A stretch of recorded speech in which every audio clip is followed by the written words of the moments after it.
Okay, why don't we get started again? Our next speaker will be Marta Kolanowska from the Biodiversitatis Foundation. Marta is a professional biologist who works as an associate professor at the University of, and I'm probably going to butcher the pronunciation of this name, Łódź.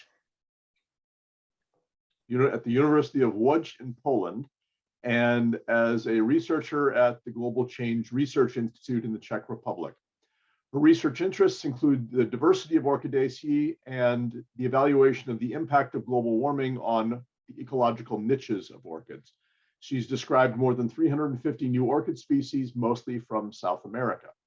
As the president of the Biodiversitatis Foundation, she launched a project to establish a private reserve in the Simbundoy Valley. It was one that was on one of the maps that Sebastian showed.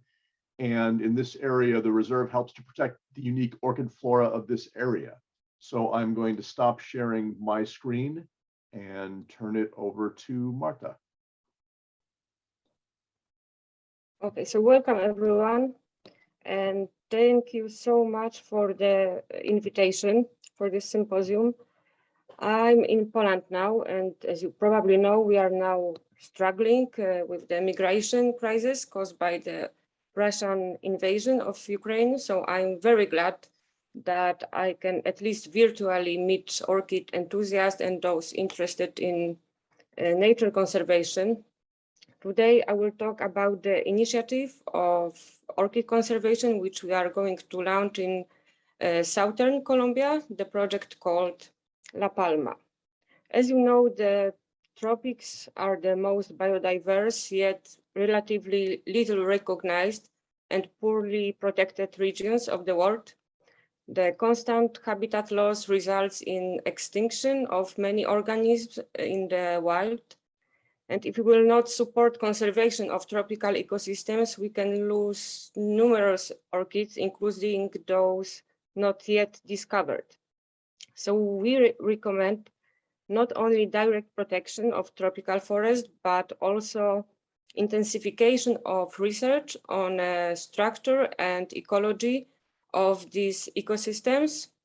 The investment in private protected areas will save not only the orchids, but also their symbionts and pollinators, assuring the long-term stability of orchid populations.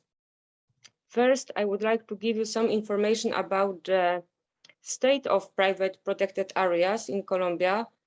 All data I will present were taken from the official governmental websites of Parques Nacionales and private initiative on nature conservation. Altogether, officially, private nature reserves constitute only 0.5% of all national protected areas. To compare, in Costa Rica, the country which mastered the development of private reserves, it's almost 45%. However, we have to be aware that not all private reserves in Colombia are registered in the proper databases, which causes some difficulties in estimating the impact of non-governmental initiatives on nature conservation. Private protected areas overlap with two important social and political conservation issues. First, the decentralization of resource control, and second, public participation in decision-making on their use. In this context, the decentralization of resource control needs to transfer the responsibilities for land use and occupation to local governments, which in turn ought to include citizen participation by considering their perceptions and values towards private protection areas. So the average coverage of private reserves in Colombia is about 53 hectares. Their size vary from less than 1 hectare up to several thousand hectares. Based on my experience with Colombian agencies, it's not so easy to actually register the private reserves, and currently we are still waiting for the documents from the proper agency that will allow us to officially register La Palma as conservation area. Of course, coronavirus caused some delays in public administration, but still 2 years of waiting is too long, definitely too long. Also, unlike, for example, in Costa Rica, which offers significant tax savings on these protected areas, Colombian law is not supported in case of reserves managed by NGOs. So now when we are all aware about the status of private protected areas, I will introduce you to the magnificent Sibundoy Valley, where together with my colleagues, we are working on establishing the private reserve with a research station. The place is located about 700 kilometers from Bogota in the Putumayo department near Ecuadorian border. Sibundoy Valley is located on the eastern slope of the Andes in the immediate vicinity of the Amazon. And actually, interesting fact, this area was considered in the mid-20th century as the famous El Dorado. In the center of the valley, at an altitude of about 2,000 meters, in the Pleistocene, there was still a large lake through which several rivers flowed, and until the middle of 20th century, this area was a wetland. Then it was drained, and it's now used to raise cattle and grow beans, corn, and to lesser extent, some passion fruit. Although the date when the area was drained is unknown, the lake actually appears in several legends of local tribes. These stories of course, deal with love and hate, and a golden figurine, which was thrown into the lake. So maybe that's why they suspected that El Dorado was located in this area. And here you can see the view on the ancient lake from the Andean hills surrounding the valley. The hills around reach a height of 3,600 meters. In total, the Sibundoy Valley covers over 52,000 hectares, of which 8,500 is this flat area of the lake. The most important towns in the region, Santiago, Colón, Sibundoy, and San Francisco, are located along the road that runs on the northern side of the old lake, leading to the capital of the next department, which is Mocoa. Two native tribes live in the valley, Kamsa with about 4,000 people, and smaller Inca with about 200 families. Due to the diversity of the topography and climate, in this relatively small area, we can find a variety of habitats. Naturally, most of them are forests of various types, but a large part of the Andean hills reach more than 3,000 meters. So also high mountain habitats, including Paramo, have also developed here. And here are some maps showing the diversity of soil types, geomorphology, ecological zones, and hydrological sectors of the valley. This habitat heterogeneity is obviously related with the diversity of orchid species you can find in this area. You could ask probably how I get there in the first place.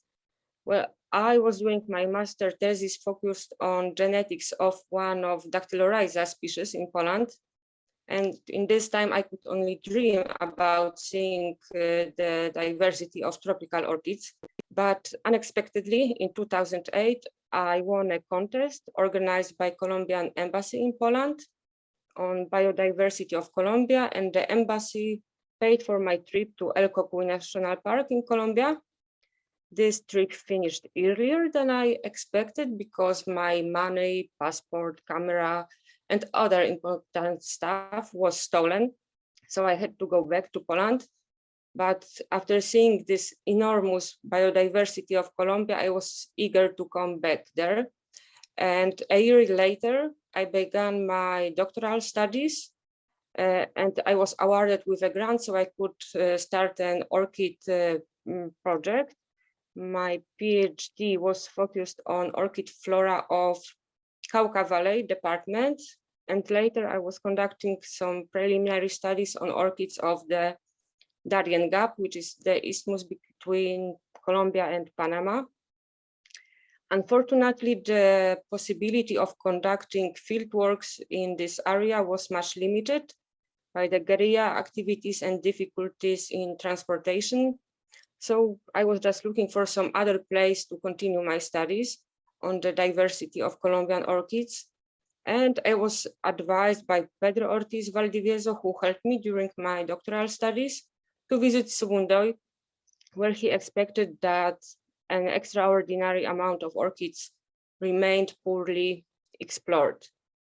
So I went there in 2012, and I was absolutely amazed because in this relatively small area, you can see a variety of different habitats that includes pre-montane, montane, and cloud forests, as well as easily accessible paramo with all the rare and endemic orchids. You can find orchids basically in all areas, even on trees growing within agricultural areas. And I could probably spend next few hours showing you photos of orchids growing there. Here you can see a species of genus AA, which was growing on a tree, which is rather unusual for this mostly terrestrial taxon. And here are some species growing in paramo, which you can enter directly from the paved road. The edges are especially rich in small pleurothallids, as well as terrestrial orchids, mostly pterichis. Due to a variety of habitats in Sibundoy, you can find a broad variety of orchids. Most of them are epiphytes, but terrestrials like Microhilus or Prescottia are also rather common. An enormous amount of stele species also you can find here, but I'm actually not even trying to identify steles here. And here on the slide, you can see probably the most famous species from the area, Telepogon diabolicus, which was described in 2016. It was included in top 10 new species list compiled each year by the College of for Environmental Science and Forestry. And even the Washington Post published a note about this discovery. And here are two other species which we described during the research, Brachyonidium dorisiae and Eleanthus ortesianus. And here are four more species which we described from Sibundoy, Hircia barana, Malaxis sibundoyensis, Myoxanthus ortesianus, and Certifera albiflora. So getting back to the story, I was exploring Sibundoy together with local friend introduced to me by Pedro Ortiz. His name was Ramiro Medina Trejo, and he organized trips into various parts of the valley. Unfortunately, for several years, when I was going there for studies, I could see with my own eyes how the forest is disappearing. The deforestation was related partially with expansion of agricultural areas, but also with the construction of a new road connecting Pasto with Mocoa, which are two capitals of departments Nariño and Putumayo. So for years, this road was known as a death road, so the improvement was unavoidable. And currently you can use a brand new road from Pasto up to Sibundoy. The road to Mocoa has not been built yet. The construction was devastating for local forests, and you can see the slopes lacking any plants along the way. And of course, the lack of vegetation is now resulting in often landslides. Blessing in disguise, the construction company was obligated to make some kind of environmental exploration of areas which were selected for logging. And a friend of mine, Manuel Suarez, was hired as one of people who collected from these areas important plants and took them into small cultivation area created by the construction company. And here you can see some orchids which were saved from the forest. There are some Certohyllums, Ida, Malaxis, and Lancasterella. And observing these roles of habitats, after numerous conversations with the local friends, we decided to try to take action and preserve local forests. And that's pretty much how the Biodiversitatis Foundation was created. Never before I was thinking about establishing any NGO. I was just focused on my research, but I was really eager to preserve orchids in Sibundoy. And of course, it's not possible to effectively protect any living creature without preserving its natural habitat. We should carry out actions like seed preservation, artificial cultivation in botanical gardens, or in vitro cultures, but these can serve only as a complementary to conservation of natural ecosystems. In case of orchids, we already know that these plants cannot survive without their mycorrhizal fungi, endophytic symbionts, and the long-term survival of most species depends also on presence of more or less specific pollinators. All these elements, microorganisms, insects, birds, rely on other organisms. So if this chain of life will be broken, either by the direct habitat destruction or modification of environmental conditions like global warming, we can lose not only one species, but all species included in this chain of life. So what is our plan for conservation? Considering this complexity of ecosystem, first it's a nature reserve, because in the area where the reserve is located, we have this beautiful palm specimens. We decided to call our project and the reserve itself La Palma. The conservation area is located about 6 kilometers from San Francisco town and 3 kilometers from the end of the road, which is accessible with car. The total area of this parcel is 30 hectares, and it comprises land between 2,500 and 2,800 meters. As I said before, Sibundoy is full of orchids, and the same apply, of course, to La Palma. Here you can see some orchids growing near the entrance from the footpath: Cranichis, Andinia, Muscarella, Cryptocentrum, but also some Pleurotalis and Maxillaria. And during our exploration of this area, we also found several new species of orchids. Here is our latest addition, Epidendrum palmae.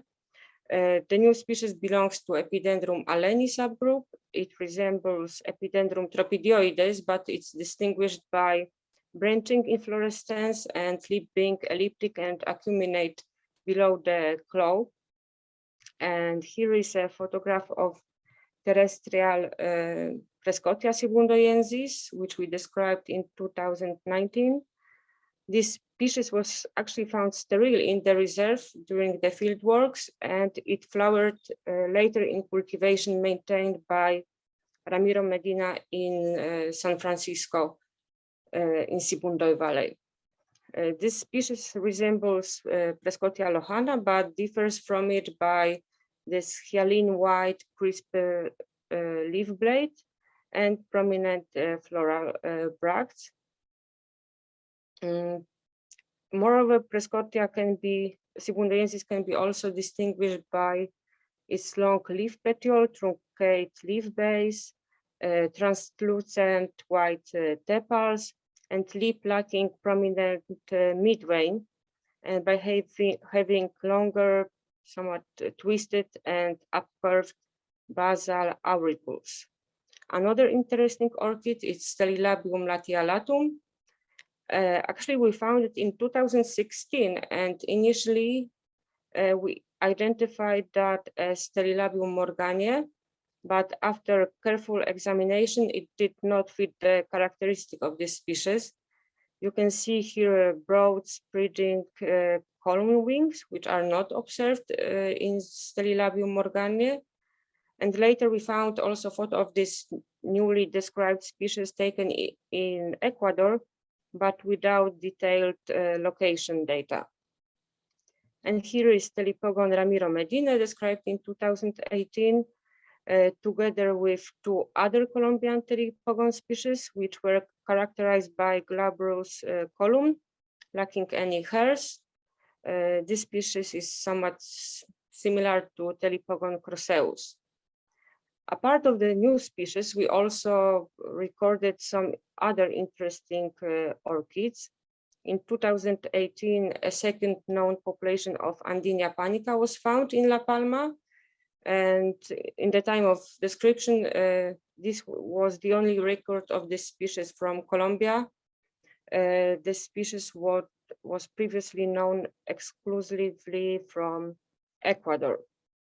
Also, La Palma is the southernmost location of Colombian endemic Cranchis zaruti, species described in 2013 from Antioquia, and initially it was known only from Cauca, Cundinamarca, Magdalena, and Risaralda, but we found it also in La Palma. Thanks to Stig Dahlström, we also found out that La Palma is a home to southernmost population of Certohilum trifurcatum, and probably also Odontoglossum crispum.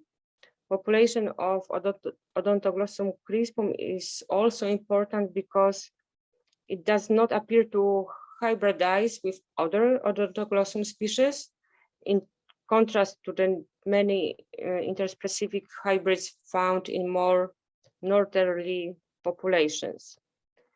Our plan for La Palma is to establish a utilizable area in the lower part of the reserve, which is just next to the river. This area is currently covered with forest in the regeneration phase, and there is already a small wood cabin already located in this part. In this area, we are planning to establish small cultivation sites, as well as to build cabins for scientists and ecotourists. The upper part of the reserve would, let's say, strict protection area with designed tray for tourists. Because the University of Łódź in Poland declared willingness to cooperate, we may be also able to build a small laboratory with in vitro cultivation of rare and endemic orchids, and a seed bank to enhance the active orchid conservation. And here is a fragment of our proposal provided to one of Colombian agencies to register a private reserve. So that's basically a visualization of our plant activities, the cultivation of orchids and other important or scientifically interesting plants, seed storage, and in vitro phytotron. However, in our plan, La Palma will be not only an orchid conservation area. Basically, we want to develop the research and education activities together with ecotourism, and hopefully our work will have a positive social impact on local residents. As I said at the beginning of my presentation, one of important roles of private reserves is a public participation in decision-making on the use of these valuable areas. So private protected areas have the potential to build community. Community-based conservation typically requires involvement of a minimum of several households and sometimes many communities. Independent reserves operated by community groups and non-governmental organizations fit this community-based conservation model. We are going to transfer the responsibilities for land use and occupation to native people of Sibundoy, while local people are connected with nature because clearly they rely on their land. We are doing our best in introducing them to orchids and other plants and animal species, so they connect also emotionally to the biodiverse forests. Here you can see our collaborator, Ramiro Medina, talking about orchids of Sibundoy and their cultivation for one of Colombian TV reporters. The education includes both local communities and ecotourists. So cooperation of private protected areas with the local community can deliver education programs alongside conservation work on the reserve in order to promote the values of nature conservation and to ensure the long-term sustainability of the projects. Students from local communities are often invited to private reserves and given educational talks on nature, conservation, as well as tourism-linked career opportunities. Often the success of one private protected area encourages local environmental conservation practices, and the really important task for the management of the private protected areas is to share their knowledge and experience to enlarge the coverage of private reserve in their operating region. So we are also starting to educate the local kids and teenagers. Some time ago, we have organized an artistic contest for the students from local schools. And actually we found a very talented girl, Delcy Mello, who prepared an amazing pencil drawing of orchid. And now she cooperates with me and my colleagues in preparation of a series of books on orchids of Colombia. So her skills are now financially appreciated, and for each book, she's preparing color illustrations of selected orchids, which are published as a part of these books. She also prepared illustration of a new Myoxanthus species, which name was then auctioned, and the total income from selling the rights of naming this orchid was included in our foundation budget.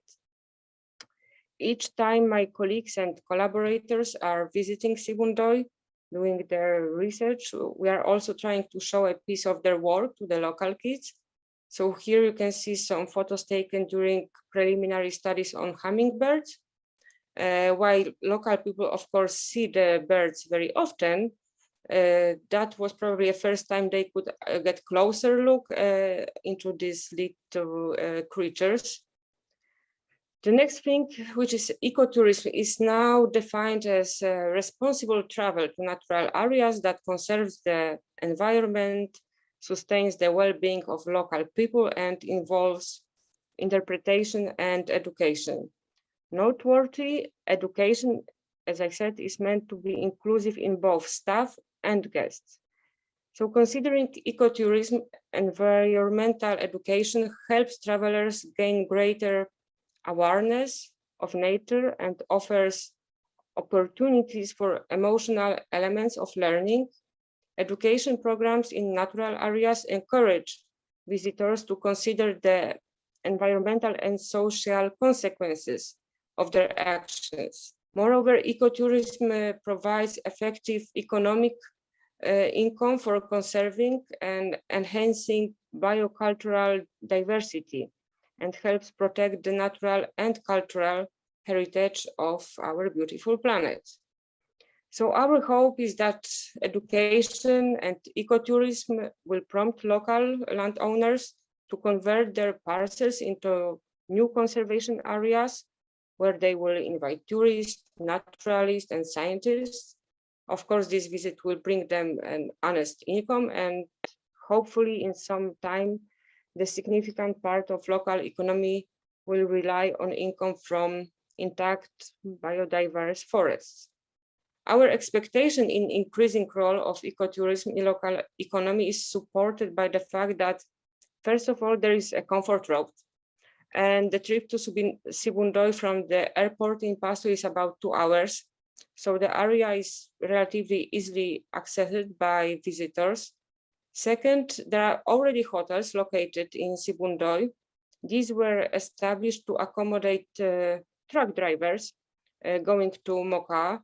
So actually the basic infrastructure is already there, and there is no reason to not increase the number of visitors in the area.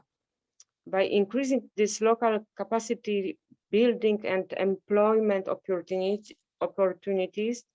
ecotourism is an effective way for empowering local communities to fight against poverty and to achieve sustainable development. And I have to stress out that while the reserve is established to preserve orchids, we have to protect the complete ecosystem. So we have some serious plans related with the research on tropical forests. As I mentioned before, the effective protection of orchids has to involve conservation of complex ecological interactions between organisms, but these are still poorly recognized for tropical habitats. So to conduct comprehensive research, we invited numerous scientists working on different aspects of taxonomy and ecology of different organisms, from tardy birds and mycorrhizal fungi to hummingbirds. Our scientific partners works in France, Poland, Ecuador, but also Philippines and USA. We are aware of presence of large mammals in La Palma because we found traces of the Andean bear and tapirs. Some of my colleagues conducted already preliminary studies on local bird and bat species. And here you can see some photos taken during their expeditions.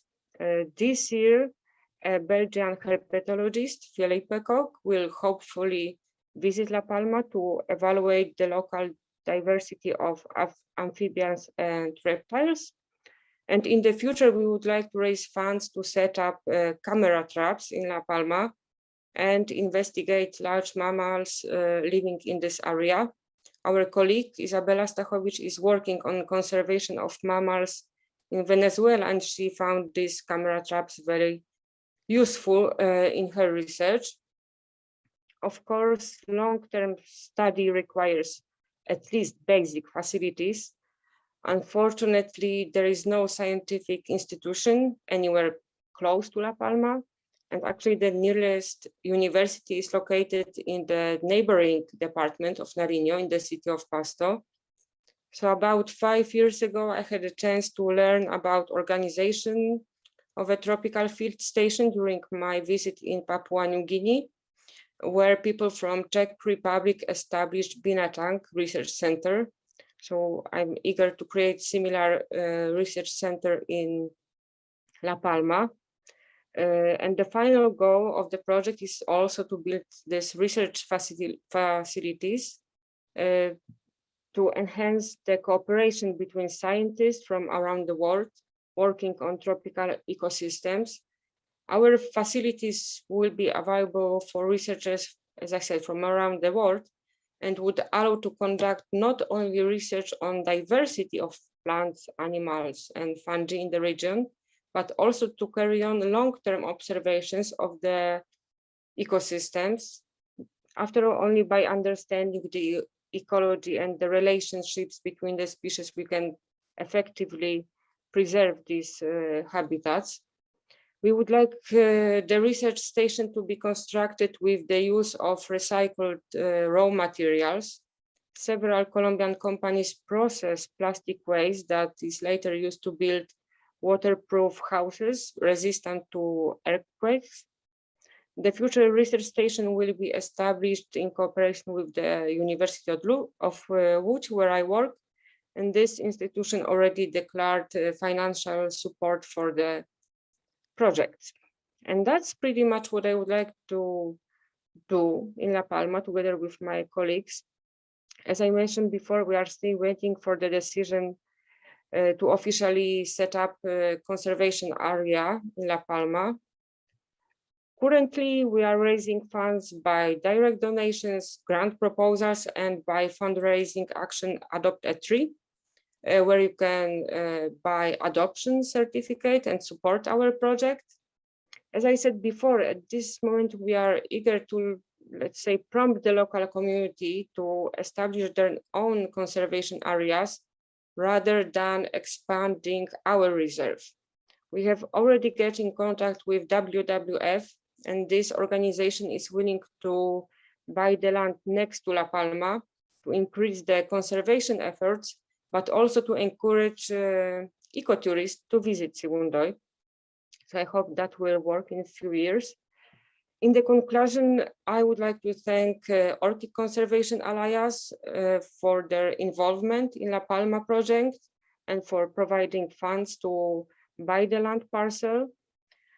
Considering the habitat fragmentation and loss of important ecosystems which result in orchid extinction, the investment in private reserve, creating new ones and expanding existing ones is the most effective way of preserving these amazing plants and all symbiotic organisms orchids rely on. So I hope together we can do something in this aspect. So thank you very much. Thank you. Sorry, lost my voice. Thank you, Marta. We have actually quite a few questions. So Peter Tobias asked if you have plans to expand the territory of the reserve. It sounds like you do just from what you said at the very end there, but Peter noted there was good forest next to the current reserve. Yes, for now, we are not raising funds to do that. We are hoping to get in contact with other initiatives. For example, except of WWF, we are also in contact with the Colombian Foundation protecting Andean bear, and they are also willing to do something in Sibundoy. So I think that will be more efficient because we will invite tourists for orchids, somebody else for the Andean bear, and I hope that together we can do more and more in effective way. Okay, and then Sebastian, our last speaker, just asked, have you considered inviting Colombian researchers to collaborate with your research in La Palma? He thought that the area was quite interesting for studying different biological groups. Yeah, of course. I mean, our reserve is basically created by the local people who serves as guides into reserve. So it's not like we are a group of foreigners who just bought a piece of land and will keep that for themselves. What we want to do is to basically work with the community. And of course, Colombian researchers are always welcome in La Palma. Okay, I also have a question from Marta, who asked what season is the highest flowering of the orchids? So like when would be the best time to visit to see flowering orchids? Well, actually the weather is more or less very similar throughout the year. I would propose August probably.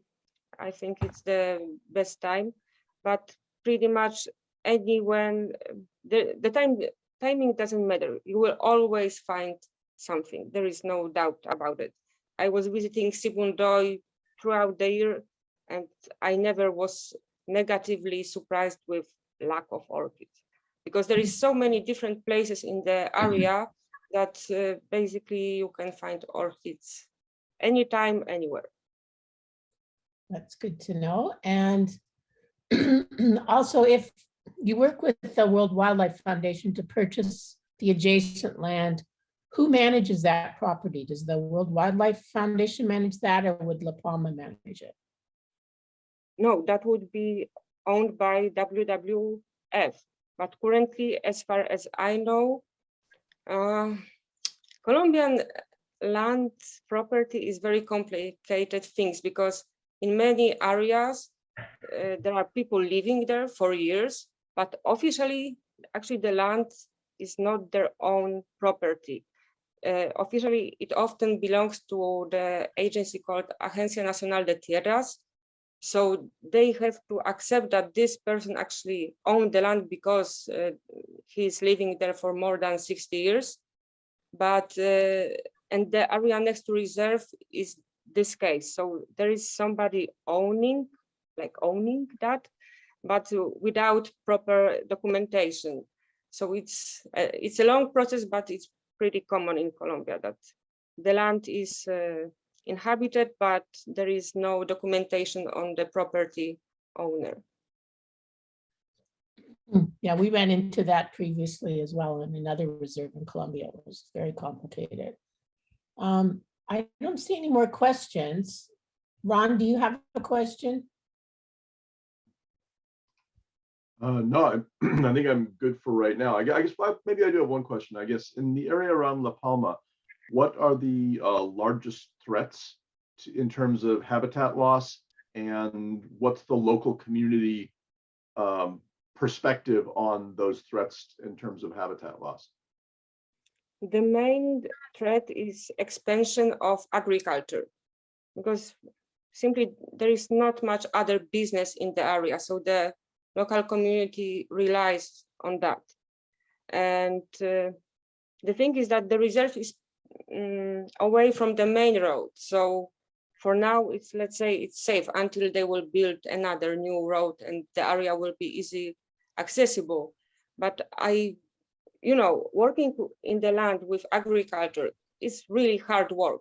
So I really hope that people will appreciate to get money from ecotourism, not from this really hard working on their own land. And I can see that actually many people already do that. I mean, first I came by only me. I went there to see Pundoy, and later I came with a friend who studied birds, then the few people working with bats. And actually they were very interested in what we are doing. Also, they were happy because we had to rent a room and pay for the transportation and everything. So I think they are ready to a little bit change the local economy.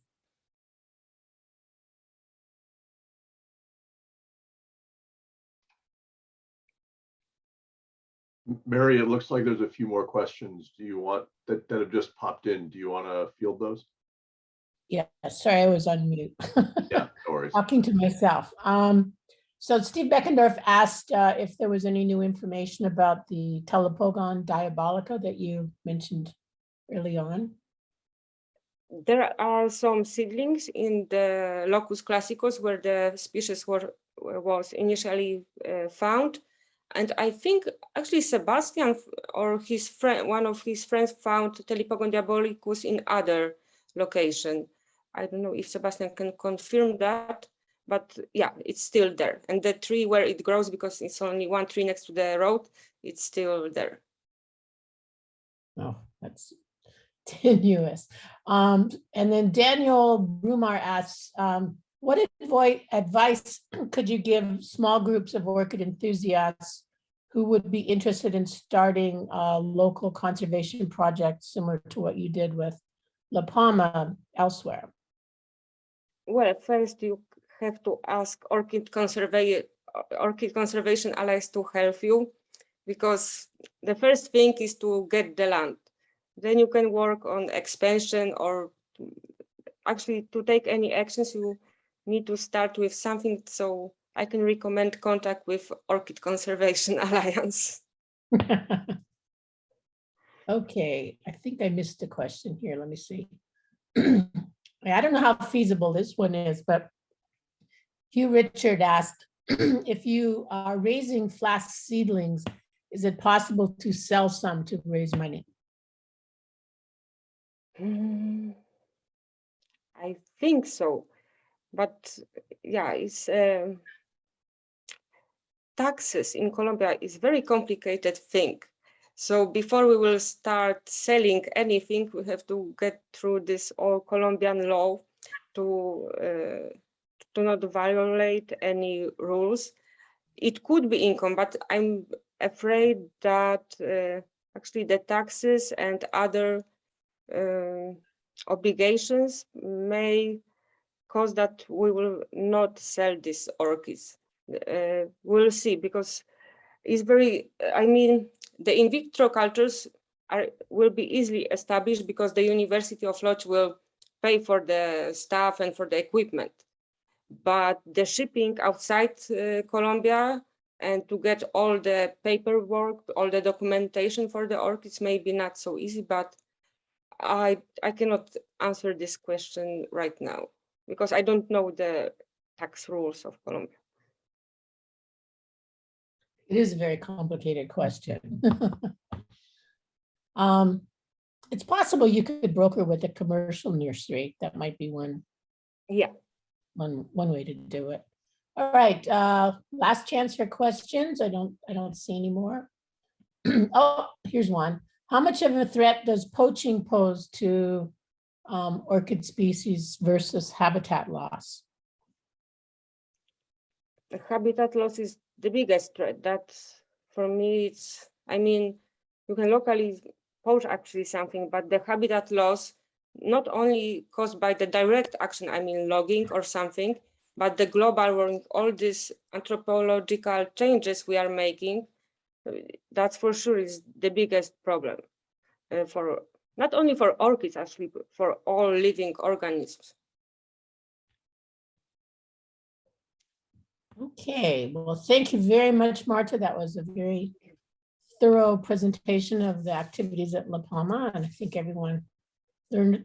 Every reserve developed differently, and we've heard the stories of why and how, and so it's been a very interesting adventure. I'm going to turn the mic back over to Ron, and Ron, you're back in charge. Great. Thank you, Marianne, and thanks to all the speakers.